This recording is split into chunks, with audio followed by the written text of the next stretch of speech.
Tony Khan has teased a big free agent Forbidden Door signing that will make their debut on Dynamite Wednesday night on TBS in the Face of the Revolution ladder match. So who is it going to be? Could it be maybe Keith Lee? Could it be Jeff Hardy? Could it be someone else? We'll get into all of this and more in today's AEW News.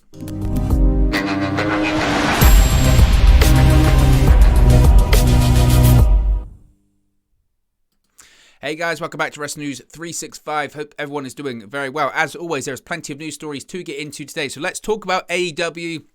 Let's talk about this big free agent signing, Forbidden Door signing. Tony Khan has thrown a lot of words around when it comes to this debut that's going to happen on TBS on Wednesday, and I've got quite a few thoughts on who it could be. It does kind of lead into some other reports we heard about possible free agent signings, so we're going to get to that as well. So there's plenty to talk about.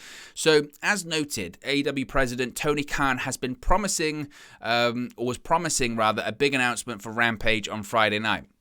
It was later said that he would have a big announcement on Wednesday's AEW Dynamite, but it was also announced that the Face of the Revolution ladder match will return at the Revolution pay-per-view in March, with the first qualifying match going down on Wednesday's show. Furthermore, Khan later posted in a few tweets to explain his free agent signing coming through the Forbidden Door, noting that they will sign a contract on Wednesday. So it kind of did get a bit sort of messy, to be honest with you, but we got there in the end. We now know that Khan's announcement on Dynamite and the ladder match qualifier are related. AEW never announced the participants in the first Face of the Revolution qualifier, but Khan took to Twitter after Rampage and revealed that Isaiah Cassidy will go up against a new wrestler coming through the Forbidden Door to AEW, one who will sign an AEW contract on Wednesday when he debuts. Khan noted that he's given Cassidy a spot in the qualifier because of his performance against AEW TNT champion Sammy Guevara on Rampage. Now, regarding the debut on Wednesday's Dynamite, Khan noted that this person is a free agent, but he also talked about the Forbidden Door being open to anyone from any company. So this is what he said. Again, it's kind of confusing, to be honest with you. He said, quote, "Thank you everyone who watched AEW Rampage tonight. I have some more info to come here tonight on Wednesday's announcement for AEW Dynamite. I wanted to let tonight's great Ricky Starks vs. Jay Lethal Rampage main event speak for itself before addressing Wednesday's surprise. As referenced on AEW Rampage, I have a surprise. On AEW Dynamite live on TBS, a top wrestler will walk through the Forbidden Door this Wednesday and debut in AEW. More info to come. Thank you to everyone who joined us for Rampage tonight. See you on Wednesday on TBS. He also said, the Forbidden Door can be open for anyone from any wrestling promotion in the world, whether or not it's a company AEW is on good terms with, even if it's someone from a company that's open for business.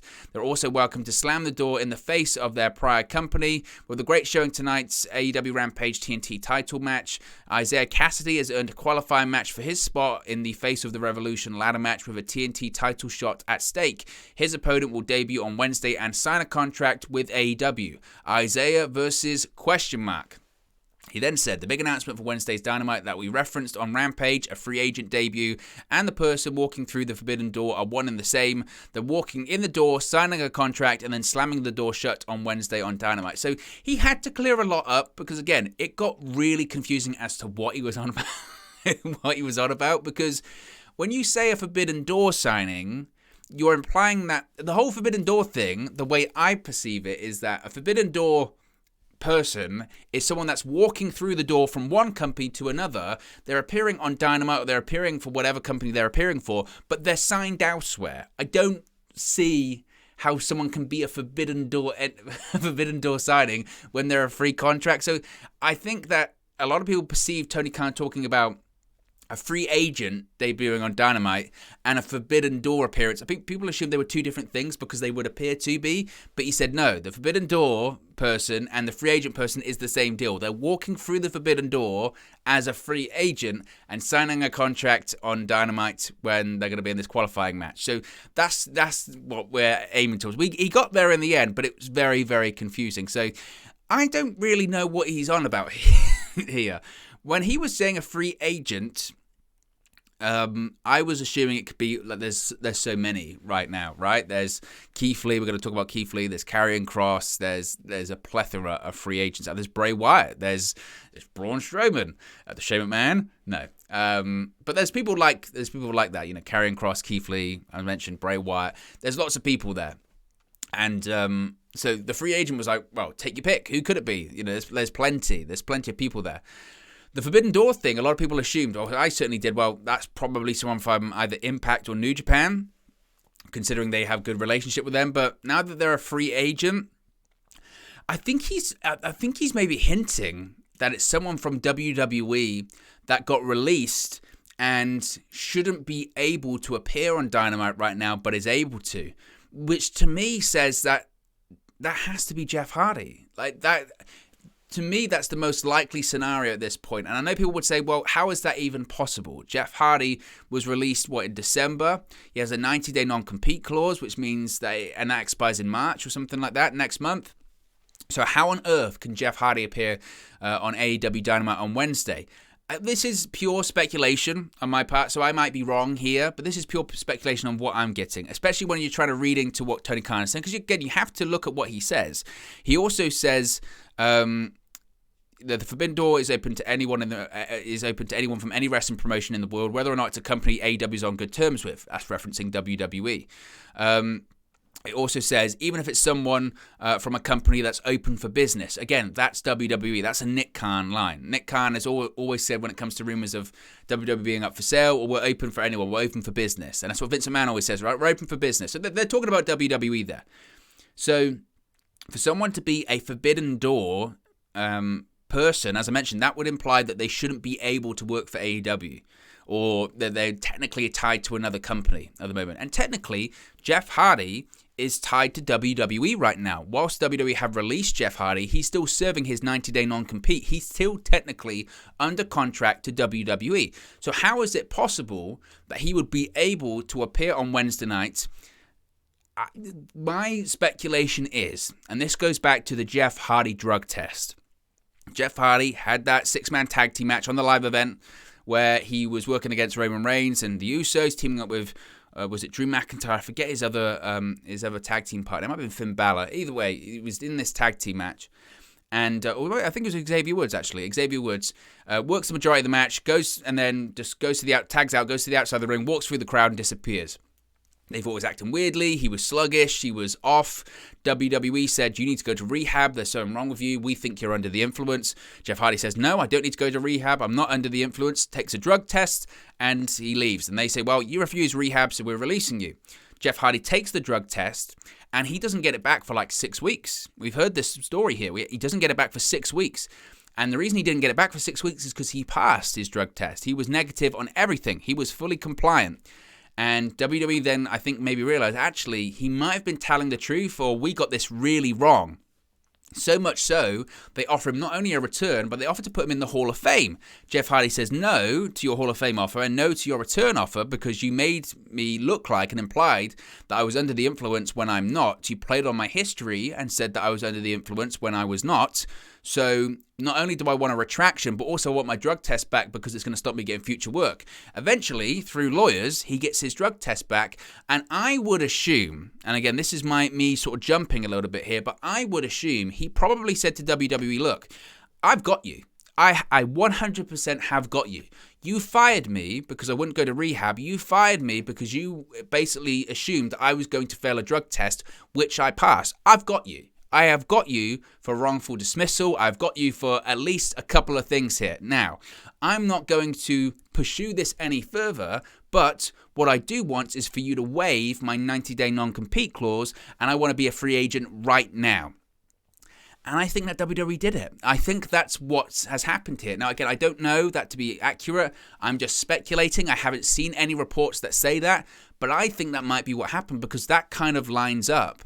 And Tony Khan is now playing on this and saying, well, technically Jeff Hardy shouldn't be able to appear on AEW Dynamite, but he is. That's a Forbidden Door person, and he's going to sign with AEW. Plus, look who he's facing. He's facing Isaiah Cassidy, as member of the AHFO, whatever it's called, the Hardy-Andrade family office. We have seen in recent weeks them preparing for the debut of Jeff Hardy in AEW. Matt Hardy is sort of handing off the Hardy family office to Andrade, right? It was a merger. Then we saw on Twitter last night where he said to Private Party, you now report to Andrade's assistant, and Andrade's kind of taking over that faction. It looks to me like they are laying the foundations. They are paving the way for the Hardy Boys to reunite and be their own thing in AEW. Matt Hardy is beginning to distance himself from Private Party, from all of those people in the Hardy family office. I think he'll probably go back to being broken Matt Hardy with the fans being back. I think they'll be the broken Hardys once again. And what is it a match for? It's a qualifying match for a ladder match. A ladder match which is synonymous with Jeff Hardy. It makes too much sense. So my prediction is that it's Jeff Hardy. I think it's Jeff Hardy. I think, as I mentioned, he's managed to get his 90-day non-compete clause waived due to those drug test issues that WWE has. And I think that's going to mean that he's going to appear on Dynamite way earlier than people thought. And I think that's what the situation is. That's my prediction for it, but I'm sure we'll hear more about it. I've seen a couple of reports for the likes of Sean Ross Sapp, etc., and basically said, look, I haven't heard much, and I'm sure they're keeping it way under wraps. But I think it's Jeff Hardy. I really do. Now, if it's not Jeff Hardy, it could be this man, Keith Lee. Keith Lee is rumored to have signed already or to be about to sign with AEW very, very soon. Former WWE superstar Keith Lee is rumored to be headed to AEW. Now, of course, Lee officially became a free agent last Wednesday as his 90-day non-compete clause expired. Now, a new report from the Wrestling Observer newsletter indicates that Lee may have already decided on his future. It was noted that Lee has been talked about for a spot in AEW, and he may have already agreed to a contract with the promotion. Now, he's sort of hinted at working with some independent promotions, some indie promotions. I would be stunned if Keith Lee doesn't arrive in AEW soon. As I always say, if Dave Meltzer is talking about AEW, it's accurate because he's talking to Tony Khan. Dave Meltzer, when he's talking about WWE, nowadays is 50-50 at best. But when he's talking about AEW, he's talking to Tony Khan, which means that it's going to be accurate unless Tony Khan decides to work Dave Meltzer, but he's not their friends. So this is similar to the Malachi Black story. When Malachi Black was released by WWE, within about a week or so, there was a story that came out saying Malachi Black is going to be headed to AEW soon. There was a similar one for Bray Wyatt, but then it got retracted very quickly. And I believe this to be the same here when it comes to the Malachi Black situation, that if Dave Meltzer is saying that Keith Lee's going to AEW or might be headed to AEW, it means he's probably already signed his contract. I mean, it's near enough official. So it could be Keith Lee. Absolutely, it could be Keith Lee. And maybe that's the more likely one, right? Because we know that's, like, legally, it's way more possible. Logically, it's way more possible. I think we could see a situation, Dynamite on Wednesday, where we have AEW likes to do this. They did it when Matt Hardy debuted. That night they had Brody Lee and Matt Hardy debut. Like, people thought we were getting one debut, and we got two in the end. They did it at All Out last summer, right? When people assumed that Bryan Danielson was going to make his debut, and we got two. We got Adam Cole and Bryan Danielson. I think on Dynamite on Wednesday, we could get two. I think we could see Jeff Hardy being the big free agent Forbidden Door signing that competes against Isaiah Cassidy in a ladder match. I think we could also see Keith Lee make his debut for AEW. What that would be in, who that would be against, how he would get involved, I don't know. But I think we're going to get two. I think AEW is going to do the whole double debut situation again. And it's good for him. It's really good for him. I think that, you know, there were so many Keith Lee fans. I'm one of them. His work in NXT was great. He had so much potential and could have been such a big star in WWE. And like with anything, when it came out of NXT and went to the main roster, they butchered it. And I think that he can be a world champion in AEW. I really do. I think that a lot of people sort of thought different things about Keith Lee when he was on the main roster. People were like, oh, you know, he's a fat guy, or he can't do this, can't do that. You have to remember the hype that was there when he made his debut. People were looking at him like he could be a world champion. He beat Randy Orton. He was the first ever simultaneous NXT champion, North American champion. He was groomed by Triple H to be one of the big deals going forward. And WWE absolutely fumbled that ball. So there is absolutely a possibility he can be an AEW world champion. And I think it's a great signing for AEW, and they'll no doubt know how to use him. Finally, we have an update when it comes to Rampage this week. Hook, that's his show. Rampage is the Hook show. And AEW has announced two matches for this Friday's Rampage from Atlantic City, New Jersey. Of course, it's going to be taped after Dynamite. It will see Hook take on Blake Lee of the Nightmare Factory. This will be the fifth Rampage match for the undefeated Hook. He has victories over the likes of Fuego del Sol, Bear Bronson, Aaron Solo, and Serpentico. This week's Rampage featured a promo by QT Marshall, who said he's sending his best student from the factory to take on Hook. it's obviously it's leading to Hook versus QT Marshall. Now, obviously, who cares about QT Marshall? But it's just good to continue to get Hook over, and look, the guy's over. I know people say they don't find him believable or his size or whatever. And usually, older people, I find the older generation don't get Hook. But the guy is going to make so much money for AEW. He just absolutely is going to make so much money. It's ridiculous. And everyone hates QT Marshall. So if anything, it does make sense as an actual opponent that Hook will face off against, and he'll just destroy. So I'm for it. We'll also see an AEW World Tag Team Championship match on Rampage. We'll see Jungle Boy and Luchasaurus defending against the Gun Club, Austin and Colton Gunn. They've been feuding for a few weeks. I mean, I don't really care that much about the Gun Club. Jurassic Express is tag team champions. They are what they are. I'm a big fan of Jungle Boy. I do think the act needs to evolve somewhat. I think they were super over, obviously, in the initial early phases of AEW. They were super over, in sort of May time last year, where Jungle Boy won at Double or Nothing, that Casino Battle Royale.